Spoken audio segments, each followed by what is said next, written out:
Imagine designing a tax system that is mathematically just flawlessly efficient. Like, it minimizes economic waste, it perfectly funds government infrastructure, and the underlying equations are so elegant they, eventually contribute to a Nobel Prize. Right. But there's just one problem. Implementing this perfectly mathematical system requires you to aggressively tax the basic food supplies of the poorest citizens, while simultaneously giving billionaires a near total tax pass on, like, luxury yachts and private jets. I mean, it sounds like a complete dystopian policy nightmare, right? But mathematically, and this is the crazy part, mathematically, under the strictest frameworks of welfare economics, that represents pure efficiency. Wow. It is the absolute minimization of deadweight loss. And that brutal paradox is exactly what we're navigating today. So welcome to this special exam prep deep dive. If you're listening to this, you are the learner. Specifically, you're preparing for the Indian Economics Service General Economics Revision. That's GE-03, paper 3. Right, the DSE and JNU Masters level stuff. It's intense. Yeah, it is. You are staring down one of the most rigorous, conceptually demanding papers out there. And our mission today is to arm you with the conceptual architecture you need to just absolutely conquer it. Yeah, and we're grounding this discussion immediately in the reality of the most recent exams because, well, the examiners have been loudly broadcasting their priorities. Like, the 2025 paper featured this massive high-weightage question demanding the derivation of the excess burden of a specific tax, both graphically and algebraically. Right, the Harburger Triangle stuff. Exactly. And then in 2024... the exam was heavily anchored around the Samuelson condition for the optimal provision of public goods. So the through line here is pretty undeniable. The examiners want to see that you, the learner, understand the mechanics of market failure, right? The mathematical justification for government intervention, and then the inevitable economic distortion that happens the exact moment the state begins extracting revenue. Yeah, they don't want you to just memorize and recite formulas. No. They want you to narrate the calculus. Right. So we're going to build that narrative logically today. We'll start at the genesis of the state's economic role, which is the intrinsic failure of decentralized markets to provide certain types of goods. And from there, we have to analyze the theoretical attempts to price those goods voluntarily, the total collapse of those attempts, and the subsequent necessity of coercive taxation. Right, because once we cross into mandatory taxation, we really have to unpack who actually suffers the welfare loss, like the whole complex architecture of tax incidents. Exactly. Before finally culminating in the optimal tax theory that balances that crazy efficiency against equity we talked about at the start. So if I'm thinking about where this all begins, the baseline assumption in classical economics is that the free market is a highly efficient allocation mechanism, right? Yeah, the first fundamental theorem of welfare economics. Right. It tells us that competitive markets exhaust all mutually beneficial trades, which lands us squarely on the Pareto frontier. The price mechanism is basically this brilliant, decentralized information system. It signals scarcity, it directs resources efficiently. But, and this is a massive fill, but that theorem rests on very strict assumptions. Right. And when those assumptions are violated, the whole elegant system just fractures. Right. And the most catastrophic fracture happens when we introduce a specific category of goods defined by two immutable properties. Right. Non-excludability and non-rivalry in consumption, pure public goods. Yes. Let's strip away the textbook cliches here. We really don't need to talk about lighthouses again. Let's look at a municipal fireworks display or like a terrestrial FM radio broadcast. Non-excludability just means there is no physical or legal mechanism to prevent someone from consuming the good once it's out there. Right.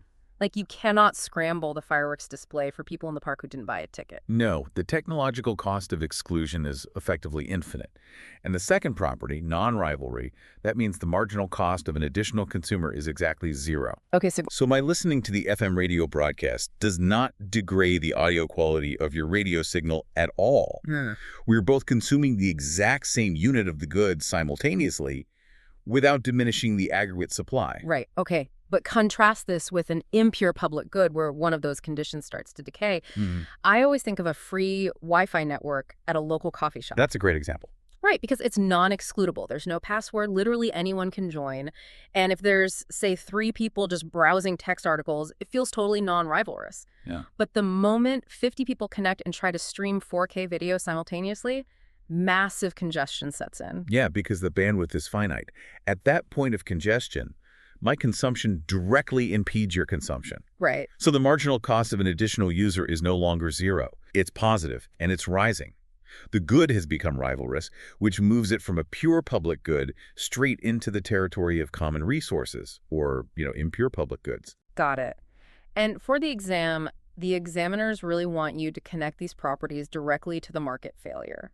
Like, if a good is non-excludable, it triggers the free rider problem. Exactly. We can frame this mathematically as an n-person prisoner's dilemma, right? If every rational actor in the economy knows they cannot be excluded from enjoying the fireworks display, their dominant strategy is to just withhold their contribution. Right. Why pay if you get it for free? Exactly. They maximize their individual utility by letting someone else bear the cost. And because every single agent reaches that exact same rational conclusion, the Nash equilibrium is zero voluntary contribution. Wow, zero. The market produces zero fireworks, zero national defense, zero terrestrial radio, assuming there's no advertising model. The price mechanism just completely collapses because it fundamentally relies on the credible threat of exclusion to force consumers to reveal their true willingness to pay. Right, okay. So the decentralized market completely fails to provide the pure public good. The state has to step in as a centralized provider. But this immediately creates an enormous calculation problem for the government, doesn't it? It really does. Like, how does the state know the socially optimal quantity of this pure public good to actually produce? And that brings us right to Paul Samuelson's seminal 1954 paper, The Pure Theory of Public Expenditure, and, the 2024 exam focus. Right, right. Samuelson formalized the general equilibrium conditions for an economy with both private and public goods. To understand the Samuelson condition, we have to look at how we aggregate demand, specifically the constraints of Pareto efficiency in this dual good economy. Okay, so if I'm picturing this graphically for a private good, like say an apple, we hold the price constant on the y-axis and we sum the individual quantities horizontally along the x-axis to construct the aggregate market demand curve. Right. Because we're summing discrete rivalrous units. Exactly. But for the pure public good, the quantity on the x-axis is fixed across all consumers. Because of the non-rivalry? Because of non-rivalry, exactly. We are all consuming the exact same quantity. Therefore, mathematically, we have to hold the quantity constant and sum the individual marginal willingness to pay vertically up the y-axis. Oh, okay. So we're literally stacking the marginal utility curves on top of each other. You're stacking them, yes. And this is the spoken English translation of the calculus you need for the exam. Listen closely. Samuelson's condition states that for the optimal provision of a pure public good, the vertical summation of everyone's individual marginal rates of substitution between the public and private good must exactly equal the economy's marginal rate of transformation. Which is? Which is the marginal cost of producing that public good. Okay, so in absolute simplest terms, it's just social marginal benefit must equal marginal cost. Yes, but for the graduate level derivation, you have to write out the sum of MRS equals MRT. The logic is ironclad. For a private good, Pareto efficiency requires that each individual's MRS equals the MRT. But for a public good, providing one more unit benefits everyone simultaneously. Therefore, the aggregate societal willingness to sacrifice private goods for one more unit of the public good must equal the physical cost of producing it. I mean, the condition is theoretically beautiful. It perfectly defines the Pareto optimal allocation. But Samuelson himself acknowledged a pretty fatal flaw in actually achieving this state in the real world, right? Right, yeah. It requires the central planner to possess perfect information about every single citizen's utility function. How do you find out everyone's true marginal rate of substitution? Well, you ask them. Right. Which leads us to the theoretical framework of Lindell pricing, proposed by Eric Lindell back in 1919. Lindell attempted to construct this sort of pseudo-market mechanism for public goods. Under his model, the government doesn't just levy a flat tax, it charges personalized prices. Wait, personalized prices? So every individual faces a specific personalized tax rate that exactly matches their own marginal benefit from the public good. Okay, so if I derive massive utility from, like, a new municipal park, I am assigned a high Lindell tax share. But if you barely use it, you face a very low tax share. We both consume the same park, but we pay different prices based on our individualized demand curves. You've got it. The Lindell equilibrium is fascinating because it is a Pareto-efficient outcome Yeah. that voluntarily satisfies the Samuelson condition. Really? Yeah. If everyone faces a tax price exactly equal to their marginal benefit, they will all independently vote for the exact same optimal quantity of the public good. The sum of their individualized tax shares perfectly covers the marginal cost of provision. I mean, that sounds like the holy grail of public finance. We solved the public goods problem without arbitrary coercive taxation. Right. But this is where we hit the mechanism design failure, right? Specifically, the preference revelation problem. Because Lindell pricing operates on the totally naive assumption that individuals will honestly report their utility functions to the government. Exactly. When an individual realizes that their personalized tax bill is a direct positive function of their stated preference, they face a massive financial incentive to systematically understate their true valuation. Yeah. It's just the free rider problem manifesting in a new form. Right.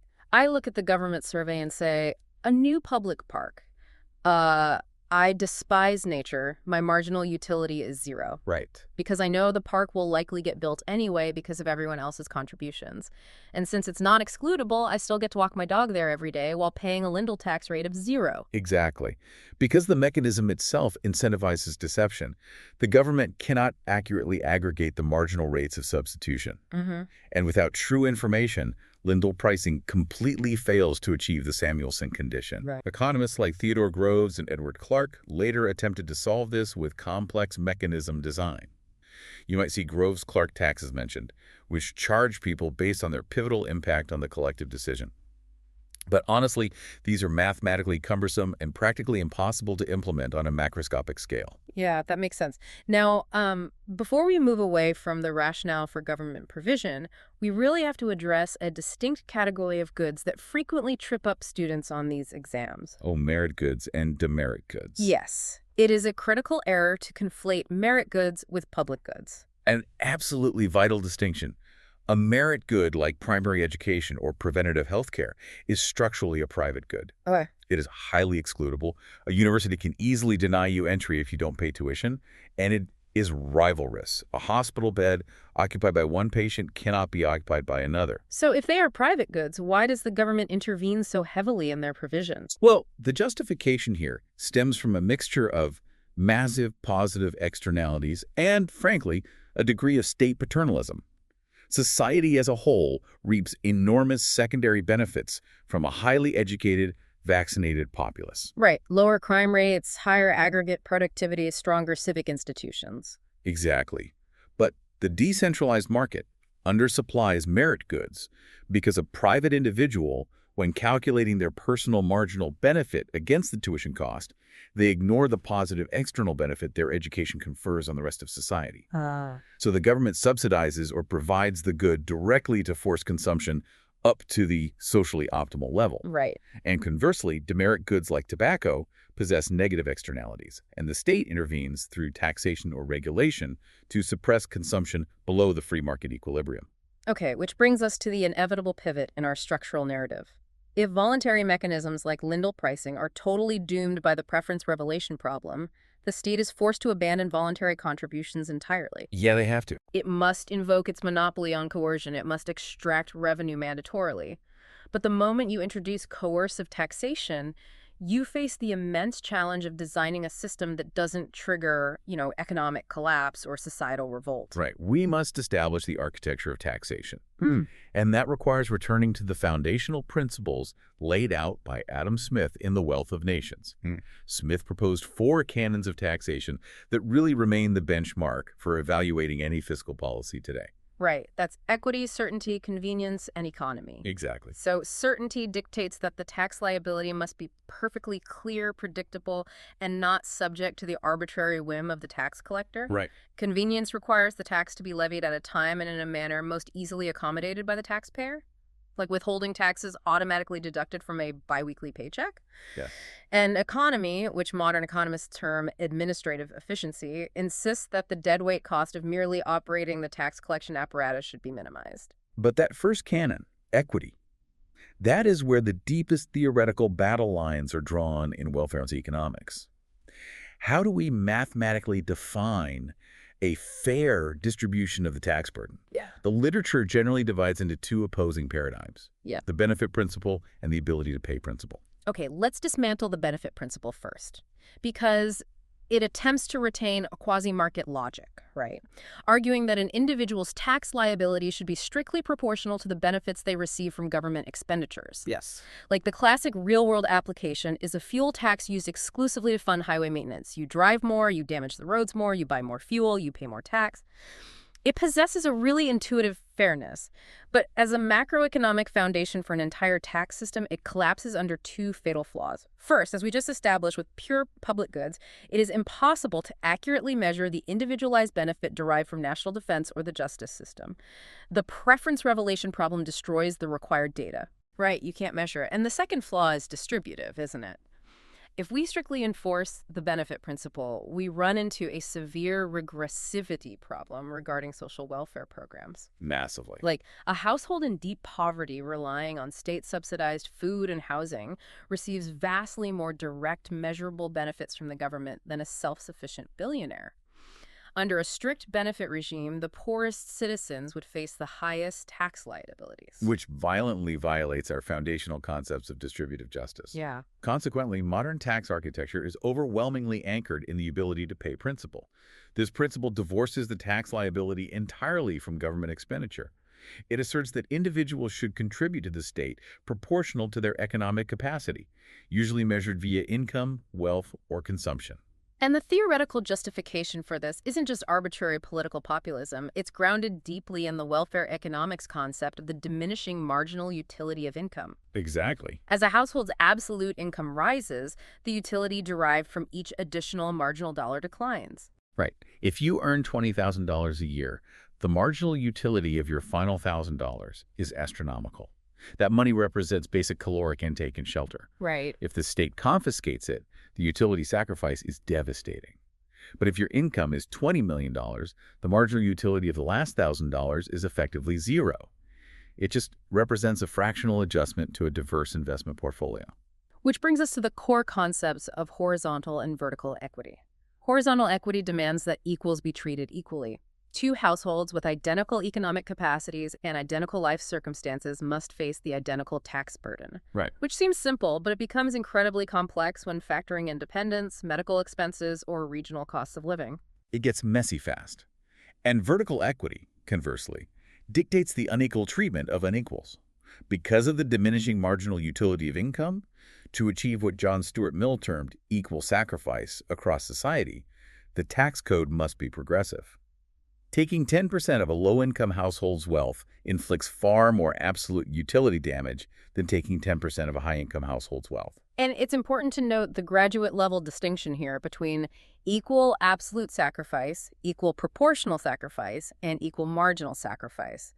If the goal is to minimize the total aggregate sacrifice of the entire society, which is the utilitarian ideal equal marginal sacrifice, necessitates a highly progressive marginal tax rate structure.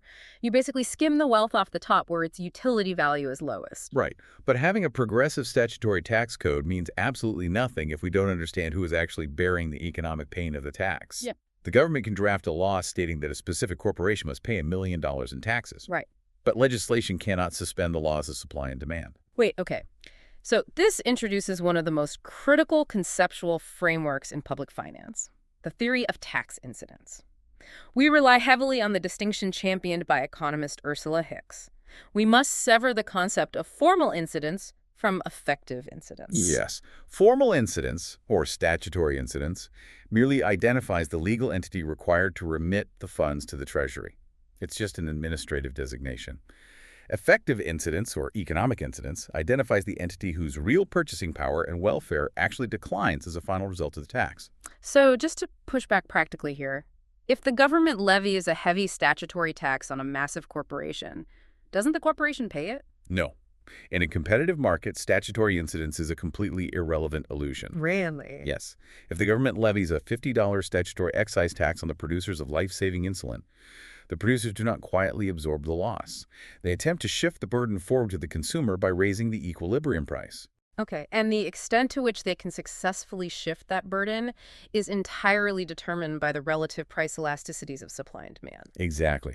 The mathematical rule for the exam is absolute.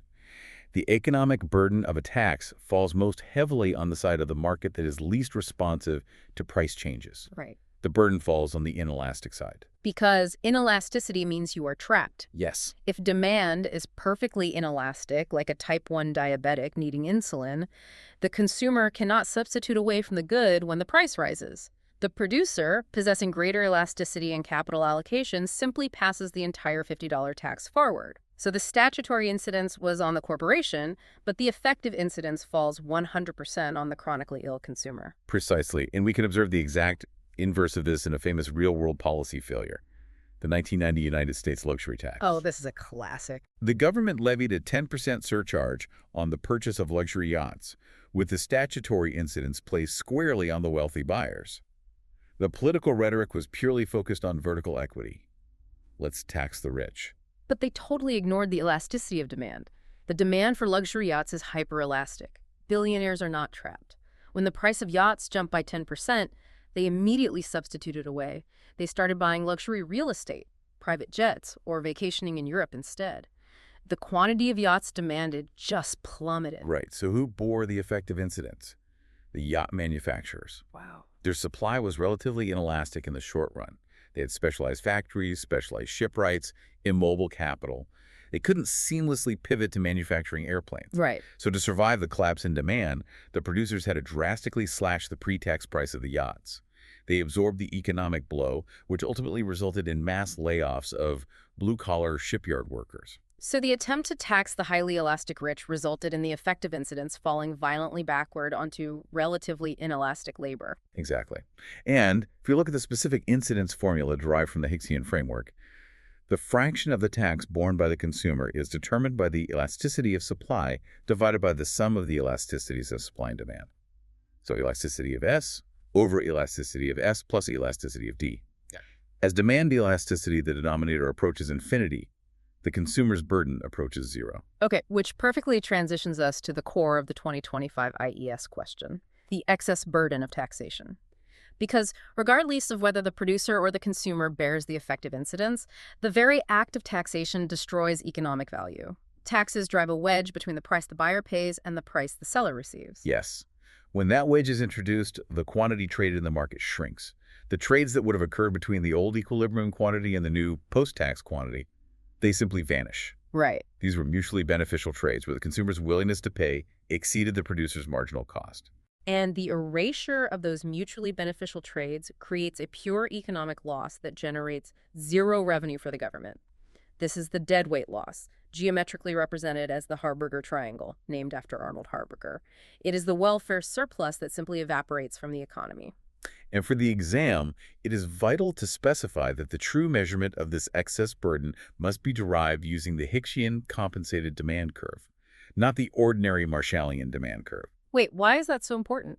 Because paying a tax makes a consumer poor. That's the income effect. But the income effect is merely a transfer of purchasing power from the citizen to the state. Assuming the state spends that revenue efficiently, the income effect itself doesn't destroy aggregate societal welfare. Oh. The pure inefficiency, the deadweight loss, is caused exclusively by the substitution effect. It's the welfare destroyed when the change in relative prices induces individuals to alter their behavior to buy less of the taxed good and substitute toward less efficient untaxed alternatives. The Hicksian compensated demand curve holds utility constant, isolating this pure substitution effect, which is why it forms the hypotenuse of the true Harburger triangle. Okay, now let's translate the algebraic derivation of that triangle because the examiners explicitly asked for it in 2025. Yes. Using a Taylor series approximation, the formula for the excess burden or deadweight loss resolves to 1/2 times the tax rate squared times elasticity times price times quantity. Let's dissect the components. The 1/2 is just the geometric constant for the area of a triangle. P times Q represents the total revenue or size of the market being taxed. Okay. Elasticity represents the compensated price elasticity of demand. Higher elasticity means a more violent behavioral shift, widening the base of the triangle and increasing the deadweight loss. But the most critical variable in that entire equation, the mechanism you must highlight in bold ink on your exam paper, is t squared. The tax rate is squared. The relationship between the statutory tax rate and the resulting economic destruction is not linear. It is strictly convex. The implications of convexity are profound for tax policy. Yeah. If a finance minister doubles the tax rate from 5% to 10%, they do not double the deadweight loss, they quadruple it. Wow. If they triple the rate, the excess burden expands by a factor of 9. So this mathematical reality dictates the fundamental axiom of efficient tax design: broad bases and low rates. It is infinitely more efficient to levy a tiny 1% tax across a massive basket of goods than to levy a 20% tax on a very narrow sliver of the economy. That squared term will exponentially punish any attempt to concentrate tax rates. Absolutely. But, the government must raise a specific, exogenously determined amount of revenue to fund those public goods we discussed earlier. Right. So if every tax generates an excess burden, how do we structure the rates across different commodities to ensure the aggregate deadweight loss to the entire economy is minimized? Okay, this is the realm of optimal tax theory, and it brings us to Frank Ramsey's monumental 1927 contribution. Ramsey set up a Lagrangian optimization problem. Maximize the utility of a representative consumer, subject to the constraint that the government must raise a fixed amount of revenue, right? And solving that optimization yields the Ramsey rule, widely known as the inverse elasticity rule. In spoken English, to raise a given amount of tax revenue with the least possible efficiency loss, the tax structure should be designed so that the percentage reduction in the quantity demanded is identical across all taxed goods. Okay, so to achieve that proportional reduction, the specific tax rate applied to each good must be inversely proportional to its price elasticity of demand. Yes. High elasticity equals low tax. Low elasticity equals high tax. Let's walk through the logic. If a good is highly elastic, even a small tax will cause a massive behavioral distortion, right? Right. It widens the Harburger triangle and destroys the revenue base. Right. Therefore, you must tax it very lightly. But if a good is highly inelastic, consumers will continue to purchase it almost regardless of the price. Yeah. You can levy a massive tax rate, extract huge revenues, and the quantity traded will barely decline, keeping the deadweight loss triangle very narrow. Okay, so the mathematically flawless optimal tax system demands that we place the heaviest tax burdens on goods with the most inelastic demand curves. What goods are highly inelastic? Well, life-saving pharmaceuticals, basic staple foods like rice and wheat, water. The foundational necessities of human survival. Yes. And what goods are highly elastic? Luxury vacations, designer clothing, high-end entertainment. Thus, the Ramsey inverse elasticity rule dictates that the state should aggressively tax the food of the poorest citizens while minimizing the tax on the luxuries of the wealthy. Wait, taxing basic necessities heavier than luxury yachts? That sounds horribly regressive. It is. This is the dark, brutal paradox we established at the beginning. The Ramsey rule achieves absolute, perfect economic efficiency. It rigorously minimizes total deadweight loss. But its distributive consequences are horrifically regressive. It creates a violent, irreconcilable conflict between efficiency and equity. And this tension is exactly what the examiners want you to evaluate. Optimal tax theory doesn't provide a utopian solution. It provides a rigorous quantification of the trade-offs. You must sacrifice equity to gain efficiency, and you must accept deadweight loss if you wish to implement progressive, equitable taxation. Precisely. Now, before we move to the taxation of income, there is a crucial corollary to commodity taxation you must be prepared for. The Diamond-Mirrlees production efficiency theorem, published in 1971. Okay. While Ramsey focused on taxing final consumption, Diamond and Mirrlees asked whether the government should tax intermediate goods used in the production process, things like raw steel, wholesale flour, or industrial microchips. And their theorem proved mathematically that an optimal tax system must never distort the production side of the economy. Production efficiency must be strictly maintained, meaning the economy should always operate on the outer boundary of its production possibility frontier. Right. Because if the government taxes intermediate goods, it creates cascading inefficiencies. A tax on steel makes tractors more expensive, which makes wheat more expensive, which makes bread more expensive. Wow. The compounding distortions shift the entire economy inward, off the Pareto frontier, shrinking the total economic pie before final consumption even occurs. Which provides the foundational theoretical justification for the modern value-added tax, or VAT, system used globally. Under a true VAT, businesses receive input tax credits for the taxes paid on intermediate goods.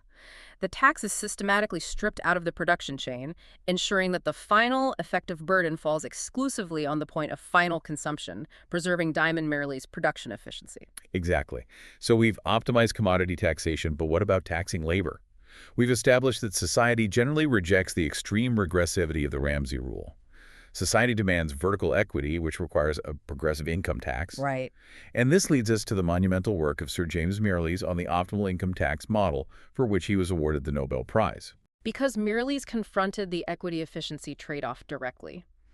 The government desires to maximize a social welfare function, perhaps a Ralston framework prioritizing the poorest, or just a standard utilitarian sum of all utilities. To achieve this, it wants to redistribute wealth from the high earners to the low earners. Yes, in a world of perfect information, the government would simply observe every individual's innate ability or wage-earning potential and levy a lump sum tax on the high-ability individuals. Right, because a lump sum tax has zero marginal rate, so it creates no substitution effect and therefore zero deadweight loss. Exactly. But Mirrlees introduced the critical constraint of asymmetric information. The government cannot observe an individual's innate ability. It can only observe their final realized income. This introduces the incentive compatibility constraint. Okay, so if the tax schedule is aggressively progressive, say, a 90% marginal tax rate on top earners to fund massive redistribution, the high-ability individuals face a devastating marginal effective tax rate. And the marginal effective tax rate calculates the true percentage of the next dollar earned that is lost to taxes and phased out benefits. Yes, so faced with a 90% marginal rate, the high-ability surgeon or entrepreneur simply alters their behavior. The substitution effect dominates. Right. They work fewer hours, take longer vacations, or choose early retirement. They strategically mimic the income level of lower-ability individuals to avoid the punitive tax bracket. So the labor supply of the most productive citizens contracts violently. The aggregate economic output shrinks. And paradoxically, because the tax base collapses, the government collects less total revenue, leaving fewer resources available to redistribute to the poorest citizens. Exactly. It's the theoretical underpinning of the Laffer curve dynamics. Mirrlees mathematically demonstrated that there is a strict binding limit to how progressive an income tax can be before the behavioral distortions destroy the welfare objectives. Right. The optimal income tax schedule must balance the societal desire for equity against the absolute necessity of maintaining the incentive to produce. In many of Mirrlees' simulations, the optimal marginal tax rate actually flattens out or even declines at the very highest income deciles, purely to prevent the highest productivity individuals from withdrawing their labor from the market. I mean, it is a profound realization. We construct these massive, coercive fiscal architectures, attempting to bend the economy toward fairness, only to discover that the mathematical constraints of human behavior force us into deeply uncomfortable compromises. Yeah, which is exactly the level of synthesis you need to demonstrate on your exam. We have mapped the entire diagnostic landscape today. We traced the failure of the market through the non-excludability and non-rivalry of pure public goods. We derive the Samuelson condition and watch voluntary Lindahl pricing collapse under the preference revelation problem. And then we established the Smith canons, justified progressive taxation through the diminishing marginal utility of income, and stripped away the illusion of statutory incidence to reveal how inelasticity traps the taxpayer. Yes. We proved that the excess burden scales with the square of the tax rate, and we confronted the brutal regressive reality of the Ramsey inverse elasticity rule and the Mirrlees constraints on optimal income redistribution. So based on the trajectory of the 2024 and 2025 papers, we can confidently project the critical test areas for the 2026 GE-03 Paper 3. We have 3 primary predictions for high-weightage questions. Prediction 1. The mechanical derivation of the excess burden. Do not just draw the Harburger triangle. You must initiate the proof using the Hexian compensated demand curve to isolate the substitution effect. Right. Write out the Taylor series approximation culminating in 1/2 times t squared times elasticity times p times q, and explicitly articulate the policy implication of the squared tax rate that deadweight loss is convex, mandating broad tax bases and low marginal rates. Perfect. Prediction 2. The Ramsey inverse elasticity rule. You will likely be asked to establish the Lagrangian optimization framework. But the critical evaluation points will be on the equity implications. You must demonstrate that you understand the rule's regressive nature, that achieving mathematical efficiency requires placing the heaviest tax burdens on the inelastic necessities of the working class. Exactly. And prediction 3, the Samuelson condition. You must contrast the horizontal summation of private goods with the vertical summation of pure public goods. Write the condition as the sum of MRS equals MRT, anchoring it in the necessity of Pareto efficiency. And crucial for top marks, connect its theoretical elegance to its practical impossibility by detailing the free rider problem and the mechanism design failure inherent in Lindell pricing. The examiners are looking for scholars who can navigate the mathematics while remaining fully cognizant of the welfare implications. You have the theoretical framework. The task now is to practice the algebraic derivations until they are second nature. Definitely. I want to leave you with a final thought to mull over as you continue your revision. It is a tension that defines the entire field of public finance. We build elegant Lagrangian multipliers and complex utility functions to find the optimal tax. But given that mathematical efficiency requires taxing the poorest hardest, and taxing intermediate goods destroys production efficiency, is it possible that a perfect tax system is theoretically impossible? It really suggests that public finance is less about finding a pristine mathematical solution and more about engaging in the rigorous, quantifiable management of economic damage. It is the dark art of choosing the most politically acceptable distortion. The X-ray of the economy is always murky, but you now have the tools to read the scan, keep grinding through the derivations, keep interrogating the assumptions behind the math, and we will see you on the next deep dive.